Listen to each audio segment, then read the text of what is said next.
ஸ்மோகம் இங்கேயுமா அப்படின்னு சொல்ற மாதிரிதான் இளைஞர் ஒருத்தர் காவல் நிலையத்திலே ரீல்ஸ் எடுத்திருக்காங்க. அதிவேகமா வண்டியை ஓட்டக்கூடாதுன்னு கண்டிக்கிறதுக்கு கூப்பிட்டா அவர் காவல்துறையே பரபரப்பாக்கி இருக்கிற இந்த விஷயம் சமூக வலைதளங்கள்ல வைரலா பரவிட்டு இருக்கு. கச்சிராபாளையம் காவல் நிலையத்துல கடந்த 2 நாட்களுக்கு முன்னாடி போலீசார் வாகன சோதனையில ஈடுபட்டிருக்காங்க.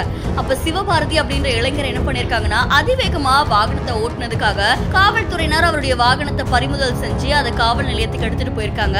அதை தொடர்ந்து மறுபடியும் அந்த இளைஞர்கிட்ட இப்படி எல்லாம் பண்ணக்கூடாது அப்படின்னு சொல்லி திருப்பி கொடுத்துட்டாங்க.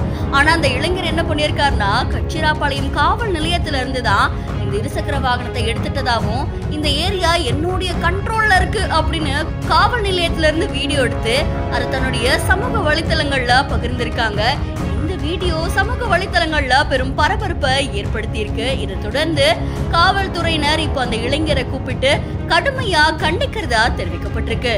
இளைஞருடைய இந்த ரீல்ஸ் ஸ்மோகம் சமூக வலைத்தளங்களை அதிர்ச்சி உள்ளாக்குனதோட காவல் நிலையத்திலேவா அப்படின்ற கேள்விகளையும் எழுப்பியிருக்கு. இந்த செய்தி தொடர்பான உங்களுடைய கருத்துக்களை நம்முடைய பிஹைண்ட் நியூஸ்ல பதிவு செய்யுங்க. மேலும் செய்திகளுக்கு ஃபாலோ பண்ணுங்க.